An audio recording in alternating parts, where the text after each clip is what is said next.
From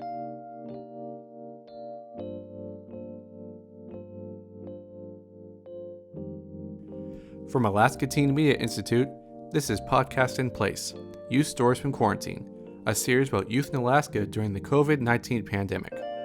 We're bringing you stories, interviews, and audio diaries from teenagers and young adults stuck indoors without anything else to do. I'm ATMI producer Devin Schreckengost, recording this on a tablet in my bedroom since the main ATMI studio is closed for the time being. Today we'll be hearing from ATMI senior producer Quinn White. She was in her second year of college at Mount St. Vincent in the Bronx when COVID-19 cases began to pop up in New York. Here she is, talking about her experiences, recorded on her phone on April 7th, 2020.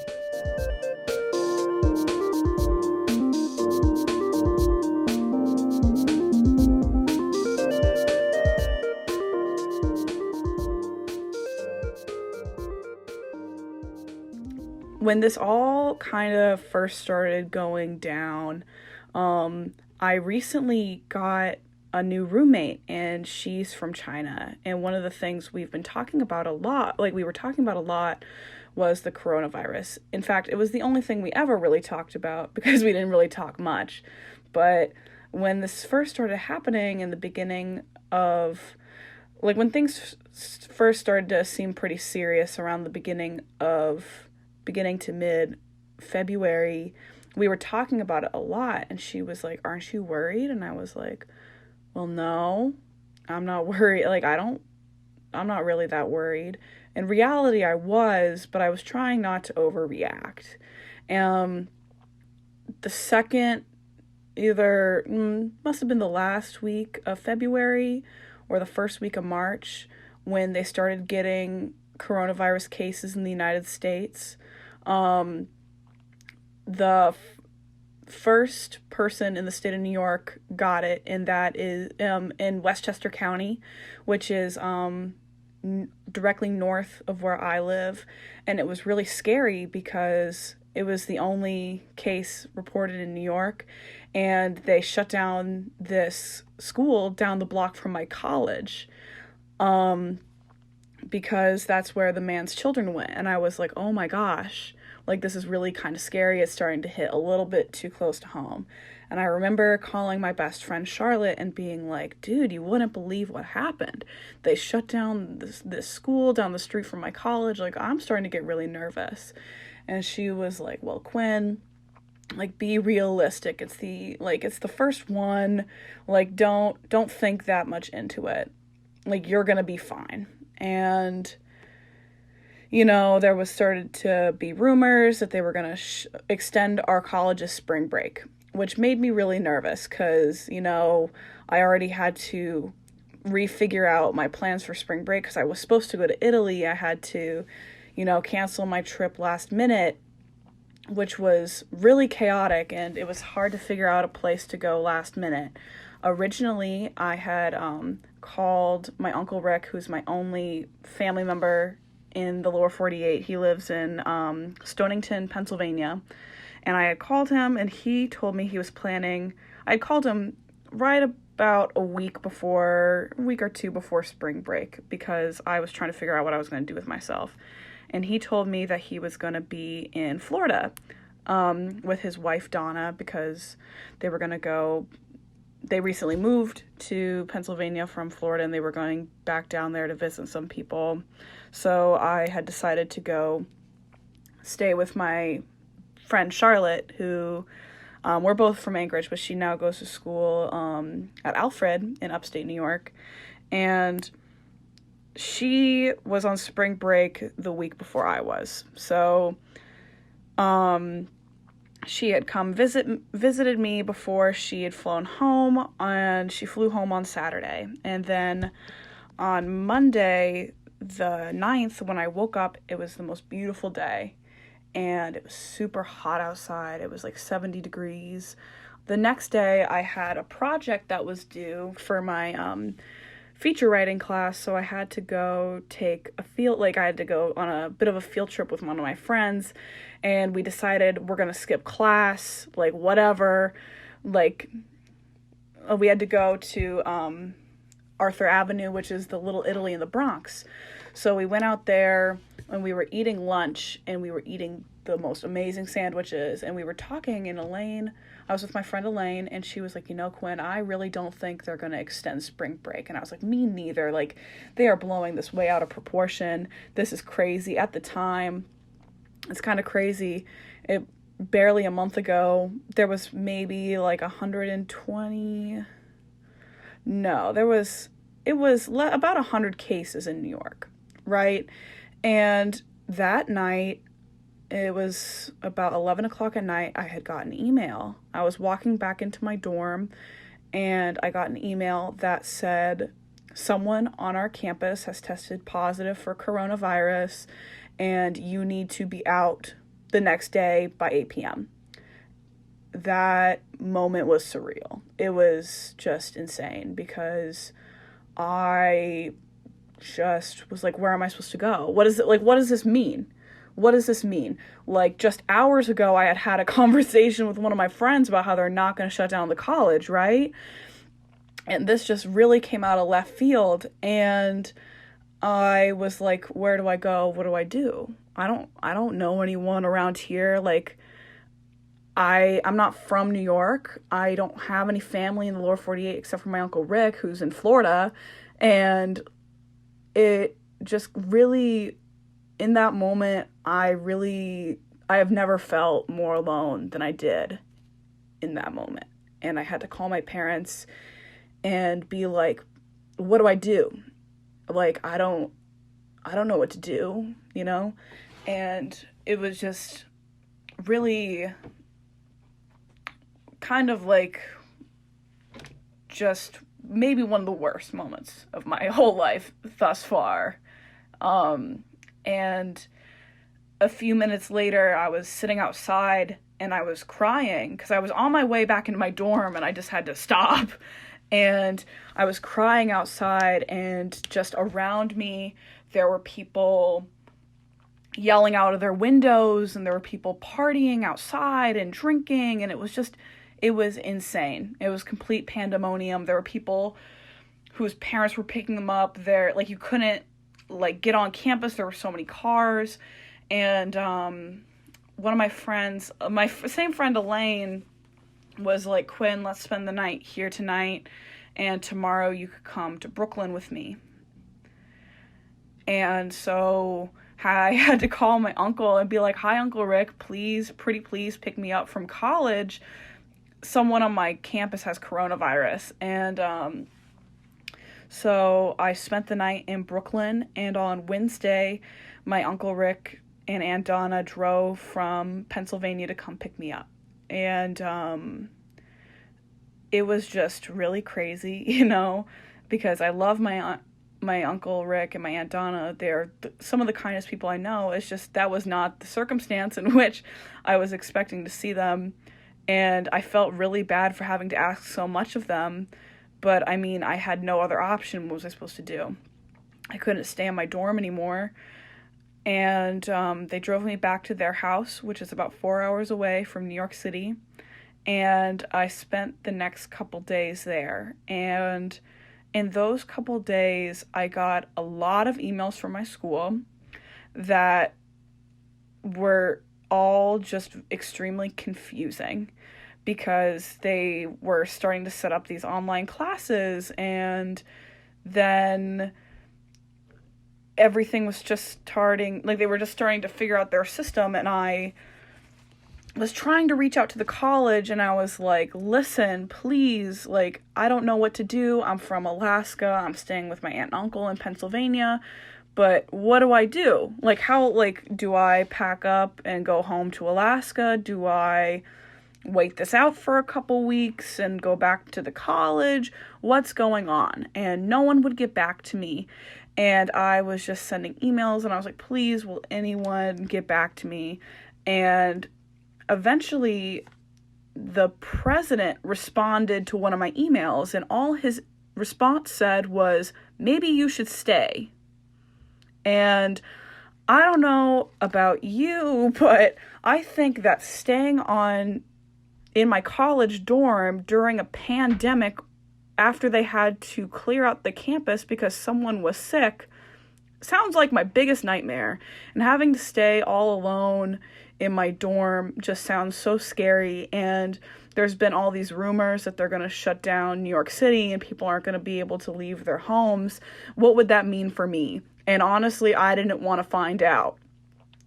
Eventually, someone got back to me and they were like, you know what, Quinn, you should go home. Okay, what about all my stuff? That's back in my dorm. It's everything I own. I don't have anything in my house. Oh my God. And I had to again ask my uncle to drive me all the way back to New York to go get my stuff. And I got on campus and it was just a ghost town. It was really scary. I got there and no one else was around. I had to, pack up all my stuff and go.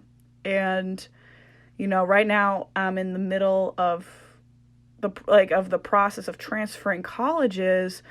And so I was leaving and I was just like, this is it. I'm not coming back here. I will never come back here. And that was, again, another really surreal moment. I did not expect when I woke up on that beautiful Monday morning that was going to happen that day. And it was hard to convince my parents to fly me home. And you know what? From their perspective, they didn't know what was going to happen. They don't want to fly me all the way home just to fly me back. But I mean, obviously, things are just getting worse and worse and worse by the day. And it's just surreal that this all happened where I go to school and this impacted me so much. Right before I went to college, I remember I was talking to my mom, and one of the concerns my mom had was, Quinn, what would happen if there was like a national emergency? What would you do? And I was like, well, what do you mean? And she was like, you know what, Quinn, like, what if there was some kind of like 9/11 type catastrophe where there was like something terrible happened and like, what would you do? And I was like, I don't know. Like, why would I think about that? I'm going to college. And she went, Quinn, if something terrible were to happen, you would be all by yourself. And when this all happened, everything really came full circle for me. So I got all my stuff from my dorm. I took it back to my uncle's house. For the next 2 days, I had to go through all my stuff. I had to throw away most of my things just because I couldn't afford to fly them home. I knew this was something I would have to do eventually, but I mean, I didn't think I would have to make a last-minute decision to, like, get rid of my stuff. And it was just a really painful process to, like, kind of be ripped from, I don't want to call it, like, my home, but I mean, like, that's where all my stuff is. That's kind of my home base for right now. Being in the airport on the way home was surreal. It was really, really crazy. It's insane that was only 3 weeks ago now. I ended up flying home on the 17th. So within a week of me being kicked out of my dorm, I was already on a plane home. And yeah, being in the airport was surreal. I was really nervous because I couldn't find a mask for me to wear on the plane, but I mean, it was just crazy. I never thought that I would be in a situation where I would just be so paranoid about everything around me. Like, I got on the plane, I was wiping down my seat. Everyone around me, there were people around me wearing, like, gloves and masks, and, like, it was nuts. It was kind of like being in a horror movie, and I can't even really put into words how scary this was for me. And, like, this, even now that I'm home, I really don't feel like I'm out of the woods yet. Now my college has, like most colleges in the United States, has transferred to online learning exclusively, which for me, I'm a communication major, so it's probably a lot easier to put my classes online than someone like my friend Charlotte who's studying ceramics. But, it's still been kind of challenging for me, especially with the time change. So New York is 4 hours ahead, and all my classes are real time. I have a 9 a.m., so that's a 5 o'clock in the morning class in Alaska. So it was really hard to get my professors to, be on board with me, especially like at my college. Most of the people that go to school there are from New York. So I had to kind of ask for a lot of special requests, and that, how universities can be when you make a request. They're not always super happy to help you out.